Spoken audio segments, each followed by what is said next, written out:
मेरी शादी वाले दिन मेरा 14 साल का देवर बहुत खुश था। मैंने हमेशा उसे अपना छोटा भाई समझा था और वह भी मुझे भाभी माँ कहकर पुकारता था। पति के मौत होने से कुछ दिन बाद मुझे अकेले सोने में डर लगता, तो मैं अपने देवर को अपने साथ बेड पर सुलाने लगी। सर्दियों की रातें थीं और एक बिस्तर में मुझे देवर के साथ सोना बहुत अजीब सा लगता था। देवर मुझसे काफी छोटा था। वह 14 साल की उम्र में भी 25 साल का जवान लड़ लगता था। पति के मौत के बाद मैंने बहुत मुश्किल से ही गुजारा किया था, लेकिन कब तक मैं इस तरह गुजारा करती। उस रात सोचा कि एक बार देवर को आजमा के देखती हूँ। आधी रात हुई तो देवर को हिलाकर देखा तो वह गहरी नींद में था, लेकिन वहां हाथ लगाते ही मेरी आंखें फटी के फटी रह गईं, क्योंकि मेरा देवर का 7 इंच गलती से मेरे हाथ लगी। दोस्तों, कहानी को पूरा सुनिए, बहुत ही इंटरेस्टिंग कहानी है और चैनल पर पहली बार आए हैं तो सब्सक्राइब कर लें। दोस्तों, मेरी शादी के दिन आरो बेहद खुश था। उसे हमेशा मैंने अपने छोटे भाई की तरह समझा था और वह भी मुझे प्यार से भाभी माँ कहकर पुकारता था। उसके मासूम चेहरे और नटखट हंसी में ऐसी खुशी थी कि जैसे उसे सच में एक नई माँ मिल गई हो। लेकिन इस खुशी भरे दिन के कुछ ही समय बाद मेरे जीवन में दुख का अंधेरा छा गया। मेरे पति का अचानक निधन हो गया और उनके जाने के बाद घर में मैं बिल्कुल अकेली पड़ गई। आरो ही मेरा सहारा था, लेकिन फिर भी मुझे रात को अकेले सोने से डर लगता था। ठंडी सर्दियों की रातें लंबी लगती और मेरे मन में एक अजीब सी बेचैनी भर जाती। कुछ रातों से मैंने उसे अपने साथ बिस्तर पर सुलाना शुरू कर दिया था, ताकि इस अकेलेपन और डर से थोड़ी राहत मिल सके। आरो की उम्र भले ही 14 साल थी, पर उसकी कद काठी और समझदार स्वभाव उसे उससे कहीं बड़ा दिखाते थे। पति के जाने के बाद जैसे तैसे मैं इस दुख से जूझती रही, लेकिन मन की उथल पुथल को दबाना आसान नहीं था। उस रात भी मन में अजीब सी बेचैनी लिए मैं सोने की कोशिश कर रही थी। आधी रात को अचानक जागकर मैंने आरो को देखा। वह गहरी नींद में था, मासूम और निश्चल। उसे देखते ही मेरी आंखें भर आईं। इस छोटे से बच्चे ने भी अपने भाई को खो दिया था और फिर भी वह मेरे साथ मजबूती से खड़ा था। मुझे अपनी माँ की बात याद आई, जो हमेशा कहती थी कि बेटा देवर को हमेशा बेटे जैसा समझो, लेकिन दूरी बनाए रखो। वह बड़ा होगा तो तुम्हारे और उसके बीच की लाजिम सीमाएं और स्पष्ट हो जाएंगी। मेरे मन में उन बातों का अर्थ अब और भी गहरा हो गया था। मुझे आरो का ध्यान रखना था, उसकी मासूमियत का मान रखना था। माँ अक्सर समझाया करती थी कि बेटा देवर के साथ कुछ फासला बनाए रखो, कोशिश करो कि वह तुम्हारे कमरे में बिना जरूरत ना आए। तुम एक शादीशुदा लड़की हो, तुम्हें अपनी और अपने परिवार की इज्जत का ख्याल रखना चाहिए। माँ की इन बातों को सुनते समय मुझे ऐसा लगता था कि वह आरो के बारे में कुछ ज्यादा ही बुरा सोच रही हैं और मैं उनकी बातों से नाराज हो जाती थी। लेकिन अब जब पति को खोकर मैं बेसहारा हो गई थी, माँ की बातों का मतलब समझ में आने लगा था। उस रात भी जब मैं अकेली बैठी थी, आंखों से आंसू थमने काना ही नहीं ले रहे थे। मेरे दिल में दर्द की लहरें उठ रही थीं कि मेरे पति मुझे इस दुनिया में अकेला छोड़कर चले गए। मैं कभी सोच भी नहीं सकती थी कि वह मुझे आरो के सहारे छोड़कर चले जाएंगे। रात के 12 बज चुके थे और आरो अभी तक घर नहीं लौटा था। शायद वह अपने भाई के रिश्तेदारों के साथ था और मुझे यह सोचकर कुछ राहत मिली कि वह घर नहीं आया। उसकी गैर मौजूदगी में मुझे एक तरह की राहत महसूस हुई। उस वक्त माँ की बातों का असर मेरे दिल में गहरा होता जा रहा था। तभी अचानक दरवाजे पर दस्तक हुई और मेरा दिल तेजी से धड़क उठा। डरते हुए मैंने सोचा कि कौन हो सकता है, लेकिन बाहर से आरो की आवाज आई, भाभी दरवाजा खोलिए, मैं हूं। उसकी आवाज सुनकर मेरे दिल में अजीब सी घबराहट हुई। मैंने हिम्मत जुटाकर दरवाजा खोला और उस बड़े सुनसान से घर में सब कुछ जैसे वीरान सा लगने लगा। आरो अंदर आया और मासूमियत से पूछने लगा, भाभी आपने खाना खाया? उसकी नजरें झुकी हुई थीं और चेहरे पर वही मासूमियत थी जो हमेशा से थी। उस पल मैंने खुद को समझाया कि आरो एक मासूम बच्चा ही तो है। उस अकेली रात में मुझे उसका साथ और उसकी चिंता ही मेरे लिए सहारा बन गई। आरो के हाथ में एक थैली थी और उसमें होटल से लाए हुए चावल थे। उसने एक प्लेट में चावल निकाले और मेरे सामने रख दिए। उसके चेहरे पर चिंता और मासूमियत की झलक साफ थी। भाभी, मुझे खाना बनाना नहीं आता, लेकिन आपके लिए बाहर से लेकर आया हूँ। आप कुछ खा लीजिए, वरना आप यूं ही भूखी रह जाएंगी, उसने कहा। उसकी आवाज में एक अजीब सा दर्द था। उसने मेरी तरफ देखा और रुंधी हुई आवाज में कहा, मैं अपने भाई के बाद आपको नहीं खोना चाहता। आरो की आंखों में भी आंसू थे। वह मुझे मां जैसा मानता था और उसकी यह भावना मुझे भीतर तक छू गई। लेकिन फिर भी मां की बातें मेरे दिल से निकल नहीं पा रही थीं। उसने मेरे आंसू पोंछ हुए कहा, भाभी, आपको फिक्र करने की जरूरत नहीं है। मैं आपका सहारा बनूंगा। आप इस घर से कभी मत जाना। उसकी बातें सुनकर मेरा दिल भारी हो गया। वह बड़े जज्बाती अंदाज में मुझसे बात कर रहा था और मेरी आंखों में उसकी इस मासूम चिंता ने एक नई उम्मीद की झलक दी। फिर उसने कहा, भाभी, आप इस कमरे में सो जाएं। दूसरा कमरा तो छत के कर गरीब है। मुझे नहीं लगता कि आपको वहां रहना चाहिए। अब सबको पता है कि हमारे घर में भाई की मौत हो चुकी है और कोई भी गलत इरादे से हमारे घर आ सकता है। उसकी इतनी समझदारी भरी बात सुनकर मैं हैरान रह गई। सोचने लगी कि इतनी छोटी उम्र में उसे कैसे यह सब बातें सूझ रही हैं। लेकिन फिर भी उसकी बातों में तर्क था और उसकी चिंता ने मुझे उसकी बात मानने पर मजबूर कर दिया। मैं उसके कमरे में चली गई। रो का कमरा दूसरी ओर था, जबकि मैं और मेरे पति हमेशा छत के पास वाले कमरे में रहते थे। कमरे में कदम रखते ही सब कुछ अजीब सा लगने लगा। आज पहली बार मैं अपने कमरे से बाहर किसी और कमरे में थी, लेकिन जैसे ही मैंने कमरे का दरवाजा बंद किया और नजरें उठाई, वहां एक चीज थी जिसने मेरी आंखें फटी की फटी रह गई।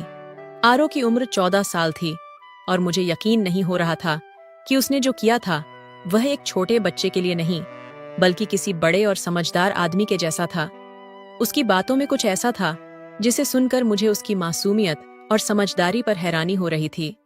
वह बच्चा जो आमतौर पर मेरी नजर में छोटा सा दिखता था, अब मुझे एक परिपक्व और सोच समझकर बोलने वाला लग रहा था। आरो के कमरे में कदम रखते ही मुझे एक अजीब सा एहसास हुआ। मैंने देखा जो कुछ मैंने छुपा रखा था वह वहां कैसे पहुंच गया।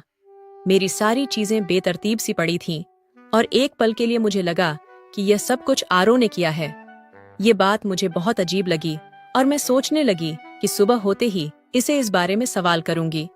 फिर मेरी आंखों में नींद की झपकी आ गई और मुझे लग रहा था कि शायद चावल खाने के बाद मेरी नींद आ गई। मैंने दरवाजा अंदर से लॉक कर लिया और सोने की तैयारी की। 2 दिन से मुझे नींद बिल्कुल नहीं आ रही थी, लेकिन आज ऐसा लग रहा था जैसे आरो के लाए चावल खाकर मेरी आंखें भारी हो गईं।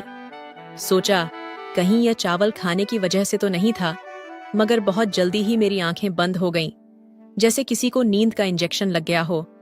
सुबह जब मेरी आंख खुली तो देखा कि 10 बज चुके थे और मुझे हैरानी हो रही थी कि मुझे इतनी गहरी नींद कैसे आ गई।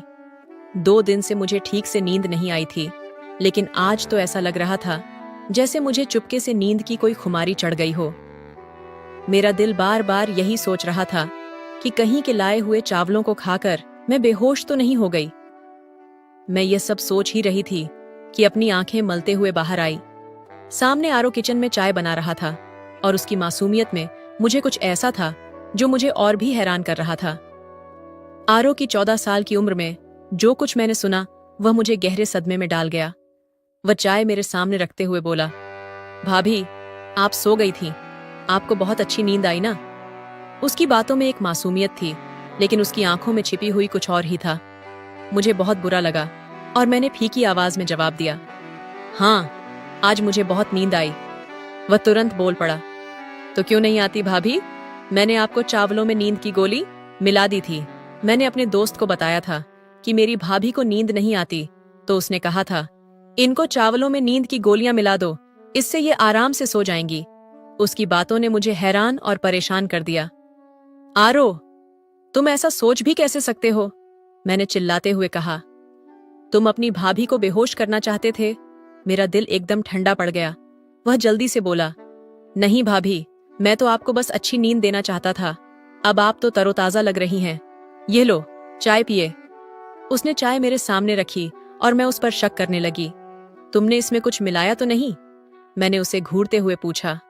वह कसम खाते हुए बोला, भगवान की कसम भाभी, मैंने तो आपकी नींद के लिए ही गोलियां मिलाई थीं। आप कहें तो मैं यह चाय खुद पी लूंगा। हम आधी आधी पी लेते हैं। उसने चाय के गिलास से एक घूंट भरते हुए मुझे दिखाया। मुझे उसकी बातों पर यकीन हुआ और मैंने सोचा कि शायद वह सच बोल रहा है। मैंने कहा, ठीक है, मुझे माफ कर दो। मैं तुम्हारे बारे में शक्की हो जाती हूँ, लेकिन फिर भी मैं उसके चेहरे को देखती और उसकी मासूमियत पर यकीन करने लगती। लेकिन जो कुछ मैंने उसके कमरे में देखा था वह मेरे दिल से नहीं निकल रहा था। उस कमरे में जो था उसकी कोई माफी नहीं थी। मैंने सोचा कि अब मैं उस पर क्या विश्वास कर सकती थी। थोड़ी देर बाद आरो ने खुद ही मुंह खोल दिया और उसकी बातों ने मुझे हिलाकर रख दिया। भाभी, मैं आपके जेवर बेचना चाहता हूँ, उसने बड़ी संजीदगी से कहा। मेरा एक जानने वाला और ईमानदार अंकल है। वह हमारे जेवर बेचकर हमें बहुत सारे पैसे दिलवा देगा। हम उन पैसों से एक नया घर खरीद लेंगे। इस किराए के घर में हम कब तक रहेंगे? मालिक परसों किराया लेने आएगा और हमारे पास पैसे नहीं हैं। आरो की बात सुनकर मैं हैरान रह गई। अभी तक मैंने ऐसी किसी बात के बारे में सोचा भी नहीं था, लेकिन आरो ने जिस तरीके से यह ख्याल सामने रखा वह मुझे गहरे सोच में डाल गया। समीर, तुम्हें यह ख्याल कैसे आया? मैंने उसे चकते हुए पूछा। वह बिना हिचकिचा बोला, भाभी, मुझे आगे शादी भी करनी है, हमें अपनी जिंदगी साथ बितानी है और एक नया घर चाहिए। किराए के घरों में तो सिर्फ इंसान जलील और रुस्वा होते हैं। आरो की बातों में कुछ था जो मुझे सही लगा। मैंने उस पर कोई बहस नहीं की, लेकिन दिल में एक डर था कि कहीं वह जेवर बेचकर पैसे ना जुटा पाए तो हम और मुश्किल में पड़ जाएंगे। मेरी स्थिति इतनी नाजुक थी, एक बेवा औरत और एक 14 साल का देवर जो खुद भी ना समझता। इस हालत में हम दोनों किसी भी धोखे का शिकार हो सकते थे। मैंने सोचा शायद मुझे इस बारे में किसी से मशवरा लेना चाहिए। मैंने तय किया कि मैं मायके वालों से बात करूंगी, शायद वे मेरी मदद कर सके। लेकिन फिर मेरे मन में एक और सवाल उठ खड़ा हुआ। जेवर, जिनके बारे में मैंने समीर से कभी बात भी नहीं की, वह उसके हाथ कैसे लगे? ताले भी तो टूटे नहीं थे। फिर उसने उन जवरों को निकाला कैसे? इस सवाल ने मुझे परेशान कर दिया। मैंने खुद से कहा, आरो बच्चा है, वह गलत नहीं कर सकता। फिर भी वह जो कुछ करता मुझे उसकी भावनाओं और स्थिति को समझना पड़ता था, क्योंकि कभी कभी उसकी मासूमियत और उसकी मदद की इच्छा ही मुझे समझदारी की ओर ले जाती थी। आरो ने मेरी सोच को पूरी तरह से बदल दिया था। जब मैंने अपने मायके वालों से बात की कि मुझे जेवर बेचकर घर खरीदना है, तो उन्होंने मुझे साफ कहा, तुम अब बेवा हो चुकी हो, तुम्हें हमार घर आना होगा। लेकिन मैं जानती थी कि अगर मैं उनके घर जाती तो वहां मैं कभी भी अपनी पहचान नहीं बना सकती थी। मेरे भाई अपनी बीवियों के गुलाम थे और उन्हें कभी भी अपनी बहन का सहारा देने की फुर्सत नहीं थी। मैं नहीं चाहती थी कि अपनी जिंदगी का बाकी हिस्सा दूसरों के सहारे बिताऊं। मुझे यह समझ आ गया था कि इस मौके को खोना नहीं चाहिए। अगर मैंने जेवर बेचा तो शायद मैं अपनी एक नई शुरुआत कर सकती हूँ, एक नया घर बना सकती हूँ। मेरे पति ने मेरी जिंदगी में बहुत से कीमती जेवर दिए थे, लेकिन जब मैंने अपने भाइयों की नीयत देखी तो मुझे वह जेवर उनके हाथों में देने का कोई मतलब नहीं दिखा। यही सोचकर मैंने तय किया कि अब मैं आरो के सहारे चलूंगी। आरो जो एक 14 साल का बच्चा था, उसके अंदर कुछ ऐसा था जो मुझे न केवल दिलासा देता था, बल्कि यह एहसास भी दिलाता था कि वह मेरी जिंदगी को संभाल सकता है। आरो, तुम चाहे तो यह जेवर बेच सकते हो, मैंने कहा। आरो ने बिना किसी हिचकिचाहट के उन जवरों को अपने अंकल को दे दिया। 2 दिन बाद समीर के हाथों में घर के कागजात और चाबी आई। घर का सौदा इतना जल्दी हो गया, ये मुझे बिल्कुल विश्वास नहीं हो रहा था। आमतौर पर घर का इंतकाल, कागजात और अन्य जरूरी कामों में महीनों लग जाते थे, लेकिन आरो ने यह सब इतनी जल्दी और सरलता से किया। जब आरो ने वह कागजात मेरे हाथ में रखे तो मुझे एहसास हुआ कि 10 साल की उम्र में भी उसकी सोच किसी बड़े इंसान जैसी थी। उसकी मासूमियत और सादगी के बीच एक गहरी समझ थी जो मेरे लिए बहुत महत्वपूर्ण थी। फिर उसने एक अजीब सी बात कही, भाभी, हम सारा घर साफ कर लेंगे, लेकिन आपसे एक जरूरी बात करनी है। उसकी आवाज में कुछ था जो मुझे खींचता चला गया। मैं जानती थी कि वह छोटा है, लेकिन जो कुछ वह कहता था उस पर ध्यान देना बहुत जरूरी था, क्योंकि उसकी सोच कभी कभी मेरी सोच से कहीं ज्यादा स्पष्ट और समझदार होती थी। आरो की आंखों में उस दिन कुछ अलग सा था। उसकी नजरों में एक अजीब सी बेचैनी थी, जैसे वह मुझसे कुछ कहना चाहता हो, लेकिन शब्दों को उबारने में वह असमर्थ था। मैं समझ नहीं पा रही थी कि वह मुझसे क्या कहना चाहता है। उस वक्त मुझे थोड़ा जल्दी था। हम घर में सारा सामान रख चुके थे, लेकिन अब मुझे चिंता थी कि हमारा खाना पानी और राशन कहाँ से आएगा। मैंने कभी बाहर जाकर काम नहीं किया था और अब यह एक नई चुनौती थी। आरो का ऐसा कहना कि वह मुझसे एक जरूरी बात करना चाहता है मुझे असमंजस में डाल रहा था। क्या वह मुझसे कोई ऐसी बात करना चाहता था जिसे मैं अभी नहीं जानना चाहती थी? इस सवाल ने मेरे दिमाग में कई तरह के ख्यालों को जन्म दिया, लेकिन मैं फिलहाल इन सवालों का सामना नहीं करना चाहती थी। शाम को मैंने घर के सभी सामानों को व्यवस्थित किया था। हमारे पास बहुत ज्यादा सामान नहीं था, बस जरूरी चीजें ही थीं। हमारी दौलत भी बहुत सीमित थी और इसलिए हमने जो कुछ भी लिया था वह बड़े जतन से रखा था। सब कुछ करने के बाद मैंने अच्छा सा खाना बनाया। ये खाना मैंने बहुत मेहनत से तैयार किया था, बिल्कुल वैसे ही जैसे पहले अपने पति के लिए बनाती थी। उनकी पसंद का ध्यान रखते हुए, उनका लाड प्यार जताते हुए। आधे घंटे बाद मैंने आरो के लिए टेबल पर खाना रखा और उसका इंतजार करने लगी। मुझे नहीं लगता था कि आज वह बाहर जाएगा, क्योंकि वह हमेशा हमारे साथ खाना खाता था। रात के 10 बज गए थे और समीर अब तक घर नहीं आया था। ये मेरे लिए बहुत अजीब था। पहले मेरे पति की मृत्यु से पहले वह हर शाम 5 बजे तक घर आ जाता था और फिर घर से बाहर नहीं निकलता था। जब हम लोग कभी बाहर जाते तो वह भी हमारे साथ आ जाता था, चाहे आइसक्रीम खाने हो या किसी अन्य काम के लिए। मेरे मन में कई तरह के सवाल उठ रहे थे, लेकिन मैं यह समझ नहीं पा रही थी कि आरो इस समय कहाँ हो सकता है। रात के 12 बज चुके थे और आरो घर नहीं आया था। मुझे डर लग रहा था, क्योंकि वह अकेले कभी घर से बाहर नहीं जाता था। मैंने उसका इंतजार करना शुरू किया और फिर रात के इस अंधेरे में दरवाजे पर दस्तक हुई। मैंने गुस्से से दरवाजा खोला और जैसे ही मैंने उसे देखा, मेरे अंदर का गुस्सा फट पड़ा। कहाँ चले गए थे तुम, आरो? मैंने कड़क आवाज में पूछा। तुम्हें शर्म नहीं आती? मैं तुम्हारी भाभी तुम्हारा इंतजार कर रही थी। मैंने तुम्हारे लिए खाना बनाया और तुम हो कि बाहर निकल आए। आरो की आंखों में एक अजीब सी बेचैनी थी। वह अपनी जगह पर खड़ा था और मेरी बातों का जवाब नहीं दे रहा था। मैं गुस्से में कह रही थी, तुम ऐसे कहाँ चले जाते हो? तुम्हें बाहर जाने की जरूरत नहीं थी। तुम अपने दोस्तों को यहीं बुला सकते थे। उसने मेरी बातों पर ध्यान नहीं दिया। उसकी नजरें मुझसे कहीं दूर देख रही थीं और फिर उसने बिना किसी हिचकिचाहट के कहा, भाभी, मुझे आपकी कोई बात नहीं सुननी। आप खुद खाना खा लो, मुझे मत टोक। वह गुस्से में कमरे की तरफ बढ़ा। उसकी चाल में कुछ था, जैसे वह कोई बड़ा आदमी हो, कोई ऐसा जो अपनी बात से पीछे हटने वाला नहीं था। मैं हैरान थी। वह तो सिर्फ 14 साल का बच्चा था, लेकिन उसके गुस्से में बहुत कुछ था। मैंने मन में सोचा कि शायद कुछ गड़बड़ है और तभी मैंने उसकी कमरे की तरफ कदम बढ़ाए। मैंने दरवाजे पर हल्की सी दस्तक दी और जैसे ही उसने दरवाजा खोला, उसकी आंखों में एक अजीब सी नफरत थी। उसने बिना किसी हिचकिचाहट के कहा, भाभी, मुझे आपसे कुछ बात करनी है। मैं सोच में पड़ गई। क्या बात है? आरो, आप मुझसे शादी कर लीजिए। उसने अपनी बात कह दी। अगर आप नहीं करेंगी तो आप काफिर हो जाएंगी। उसकी यह बात सुनकर मेरी आंखें फटी की फटी रह गईं। मैं अचंभित थी। तुम ऐसा सोच भी कैसे सकते हो? मैंने कहा। तुम मुझे सुबह शाम माँ कहते हो, फिर ये क्या बोल रहे हो? आरो की आंखों में गहरी उदासी थी, जैसे उसने यह सोचकर कहा हो कि मैं उसे समझ पाऊंगी, लेकिन मुझे इस वक्त बहुत कुछ समझ में नहीं आ रहा था। उसकी बातें तो बिल्कुल उलझन में डालने वाली थीं। अब क्या हो गया? किसने तुम्हारा दिमाग खराब कर दिया है?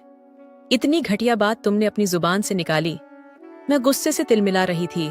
वह बिना किसी शर्म के मेरे सामने खड़ा था, हाथ बांधे मुझे ऐसे देख रहा था जैसे मुझे समझने का पूरा हक उसे हो। उसकी नजरों से मुझे डर लगने लगा था। मैं बोलते बोलते चुप हो गई। बिना कुछ कहे मैं वहीं से वापस मुड़ी और कमरे में आकर बैठ गई। मैंने दरवाजा अच्छे से बंद कर लिया था। दिल में डर और गुस्सा दोनों का मिला जुला एहसास हो रहा था। मैं सोच भी नहीं सकती थी कि ऐसा कर सकता है और मुझसे ऐसी बातें करेगा। मैंने हमेशा उसे अपना छोटा भाई समझा था। ये तो मेरी जिंदगी की सबसे बड़ी खामी थी कि मैंने उसकी मासूमियत को इस हद तक माना था। मेरी औलाद तो अब तक नहीं हुई थी, लेकिन फिर भी आरो के बारे में मैं हमेशा यही सोचती थी कि वह हमेशा मेरे बच्चों जैसा है। मेरे पति ने भी मुझे यही कहा था कि तुमसे ज्यादा उसकी देखभाल और जिम्मेदारी मेरी है। लेकिन अब उसकी इस हरकत से मैं चौंक गई थी। मुझे बहुत तकलीफ हुई, क्योंकि मैंने कभी सोचा नहीं था कि वह मेरे लिए ऐसी बातें करेगा। मुझे लगा था कि अब मैं इसे पूरी तरह से नजरअंदाज करूंगी। यह घर मेरे नाम था और अगर आरो ने फिर ऐसी कोई गलती की तो मैं उसे इस घर से बाहर निकाल दूंगी। इस घर को मेरे पति ने बहुत प्यार से बनाया था और मैं उसकी इज्जत करने वाली थी। लेकिन अगर आरो खुद इस इज्जत को तोड़ता है तो वह इस घर में नहीं रह सकता था। मेरी खामोशी अब गुस्से में बदल चुकी थी। सुबह होते ही मैंने आरो के कमरे का दरवाजा जोर जोर से पीटना शुरू कर दिया। फिर मुझे एहसास हुआ कि अब क्या करना चाहिए। मेरे मन में खलबली मच रही थी। मैंने दरवाजा खोला और देखा आरो का कमरा बिल्कुल खाली था। कमरे में कोई नहीं था। आरो कहाँ गया? मेरा दिल जोर जोर से धड़कने लगा। मैंने सोचा अगर दरवाजा बाहर से बंद है तो इसका मतलब है समीर ने मुझे यहाँ बंद कर दिया है। ये ख्याल मेरे मन में आया और फिर मेरे दिल में नफरत का एक अजीब सा एहसास हुआ। वह 14 साल का लड़का था और उसकी हरकतें इतनी बेतुकी थी कि मैं हैरान रह गई। मैंने तुरंत यह तय किया कि मुझे मायके जाना चाहिए क्योंकि मुझे घर में अब कुछ ठीक नहीं लग रहा था। लेकिन फिर मुझे याद आया कि मैं अभी इद्दत में हूँ। इस स्थिति में बार बार घर छोड़ना ठीक नहीं था। इस विचार से मैं चुपचाप बैठ गई क्योंकि किसी भी हालात में इस घर को छोड़ने का मेरा मन नहीं था। पति के निधन को 1 महीना हो चुका था और उस 1 महीने में आरो का व्यवहार मेरे लिए एक बड़ी उलझन बन गया था। उसकी आंखों में अब कोई मासूमियत नहीं थी। वह मेरी तरह जिंदगी के सच्चे हालात को समझ नहीं पा रहा था। अगर मेरे पास अपनी औलाद होती तो मैं शायद इस वक्त आरो के सहारे ना होती। मैं सोचने लगी कि काश मेरे पास खुद का बच्चा होता तो मुझे यह सब नहीं सहना पड़ता।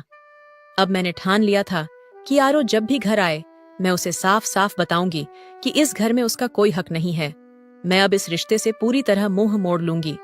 अचानक लगभग शाम के 6 बजे के आसपास घर के दरवाजे पर जोर जोर से दस्तक होने लगी। मैंने सोचा शायद आरो होगा, लेकिन जब दरवाजा खोला तो मेरी आंखों के सामने 3-4 अजनबी लोग खड़े थे। उनके चेहरे पर गुस्सा था और उनकी दाढ़ियां देखकर मुझे लगा कि वे किसी खास विचारधारा के व्यक्ति हो सकते हैं। उनका आक्रामक रुख देखकर मेरी धड़कन और तेज हो गई। उन्होंने जो कहा वह मुझे बुरी तरह से चौंका गया और मैं यह समझ नहीं पा रही थी कि अब मुझे क्या करना चाहिए। वह शब्द मेरे लिए केवल हैरान करने वाले नहीं थे, बल्कि वे दिल को चीरने वाले थे। उनकी बातें मेरे मन में एक गहरी पीड़ा छोड़ गईं। उन लोगों ने कहा, बीबी, तुम अकेले इस घर में रहती हो। मैंने कहा, जी हाँ, मैं अकेले ही रहती हूँ। उनका जवाब और भी कठोर था। तुम झूठ बोल रही हो। यह औरत अपने 14 साल के देवर के साथ इस घर में अकेले रहती है। अभी भी कहीं छिपा होगा। ये लोग इस मोहल्ले को गंदा कर रहे हैं। इन्हें यहाँ से निकाल देना चाहिए। उनकी बातें सुनकर मेरी हिम्मत टूट गई। मैंने पूछा, क्या किया है हमने? और उनका जवाब और भी कठोर था। क्या किया है? तुमने क्या किया है? यह पूछ रही हो? तुम अपने 14 साल के देवर के साथ इस घर में अकेले रहती हो। तुम्हें क्या लगता है तुम्हारा पति मर चुका है? तुम अब बेवा हो तो अपने माँ बाप के घर जाओ। अगर यहाँ रहना है तो शराफत से रहो। हमारे मोहल्ले में ऐसे लोग नहीं रह सकते। उनकी बातें मेरे दिल में चुभ रही थीं, पर मैंने खुद को शांत रखने की कोशिश की। मैं उनसे उलझना नहीं चाहती थी, इसलिए मैंने दरवाजा बंद कर दिया। जब दरवाजा बंद किया तो मेरे अंदर एक गहरी नफरत और गुस्सा उमड़ रहा था। मेरा दिल आरो पर टूट चुका था, क्योंकि मुझे यकीन था कि यही सब कुछ उसने ही किया था। वह जानता था कि लोग मुझे किस नजर से देखेंगे, लेकिन उसने फिर भी अपनी हरकतें जारी रखी। मैंने अपना सामान समेटना शुरू कर दिया। ये घर, ये मोहल्ला, सब अब मुझे बोझ लगने लगे थे। अब मुझे यहाँ रहना मुश्किल हो रहा था। मैं जानती थी कि आरो ने मेरी इज्जत से खेलने में कोई कसर नहीं छोड़ी थी। मेरे मन में बस यही विचार घूम रहे थे कि इस सज में एक अकेली औरत को किस कदर अकेला और कमजोर समझा जाता है। किसी ने भी यह नहीं सोचा कि एक औरत को अपना घर और सम्मान फिर से कैसे हासिल होता है। आंसू मेरे चेहरे से बह रहे थे। काश मैं खुद को और आरो को उन लोगों से बचा सकती। मुझे अब यह साफ हो चुका था कि समाज में एक अकेली औरत की कोई कीमत नहीं होती, लेकिन मैं खुद से वादा करती हूँ कि मैं अपनी इज्जत की रक्षा करूंगी, चाहे जो भी हो। मैंने भगवान से प्रार्थना की कि वह सबकी इज्जत और सुरक्षा बनाए रखें। जब समाज एक अकेली औरत को कमजोर समझता है, तब हमें यह समझने की जरूरत है कि उसकी ताकत उसके भीतर छिपी होती है। लोग कभी नहीं सोचते कि वह औरत किस तरह अपने सम्मान और घर को फिर से हासिल करती है। हर आंसू जो उसके चेहरे से बहता है, एक नई उम्मीद की शुरुआत होती है। समाज में जो कोई भी उसे कमजोर समझे, वह नहीं जानता कि हर महिला के पास एक अनमोल शक्ति होती है जो उसे अपनी स्थिति से बाहर निकालने का साहस देती है। मैं खुद से यह वादा करती हूँ कि मैं अपनी इज्जत की रक्षा करूंगी, चाहे जो भी हो। समाज हमें कैसे देखता है ये मायने नहीं रखता, क्योंकि हमारी ताकत हमारे आत्मविश्वास में है। हम अपने सपनों को पूरा करने के लिए खुद को कभी भी कमजोर नहीं समझेंगे। भगवान से यह प्रार्थना करें कि वह सभी की इज्जत और सुरक्षा बनाए रखें, क्योंकि हर व्यक्ति का हक है सम्मान और सुरक्षा का। यह संदेश दूसरों को यह सिखाएगा कि कभी भी अपनी आत्मसम्मान से समझौता न करें, चाहे परिस्थितियां कितनी भी कठिन क्यों न हो। आत्मसम्मान आपका सबसे बड़ा धन है। यदि आप खुद की इज्जत करेंगे तो दुनिया भी आपकी इज्जत करेगी। इसलिए हमेशा अपने मूल्यों और सिद्धांतों पर दृढ़ रहें और याद रखें, अपनी आवाज उठाना, अपने अधिकारों के लिए खड़ा होना कोई कमजोरी नहीं है, बल्कि यह आपकी शक्ति और साहस का प्रतीक है। इस संदेश को दूसरों तक पहुंचाएं और समाज में सकारात्मक बदलाव लाने में मदद करें। से समझौता नहीं करना चाहिए। यह जीवन का एक महत्वपूर्ण सिद्धांत है। अगर आप अपनी खुद की इज्जत करते हैं तो दूसरे भी आपकी इज्जत करेंगे। याद रखें, हर व्यक्ति अपनी एक अनूठी पहचान और मूल्य के साथ इस दुनिया में आया है। जीवन में कठिनाइयां आएंगी, लोग आपको नीचा दिखाने की कोशिश कर सकते हैं, लेकिन इन सब के बीच आपको अपनी गरिमा और आत्मसम्मान बनाए रखना है, क्योंकि आपकी सच्ची ताकत वही है। इसके साथ ही दूसरों के साथ भी वही व्यवहार करें जो आप अपने लिए चाहते हैं। दूसरों की इज्जत करें, उनकी भावनाओं को समझें और एक ऐसा समाज बनाने की दिशा में काम करें जहां हर कोई सुरक्षित और सम्मानित महसूस करे। इस संदेश को अपने जीवन में उतारें और इसे अपने परिवार, दोस्तों और समाज में भी फैलाएं। एक छोटे कदम से बड़ी शुरुआत होती है। तो दोस्तों, आपको यह कहानी कैसी लगी? कमेंट करके जरूर बताइए। वीडियो अच्छी लगी तो चैनल को सब्सक्राइब कीजिए, लाइक कीजिए, शेयर कीजिए। मिलते हैं, अगली कहानी है। तब तक अपना ख्याल रखिए। धन्यवाद।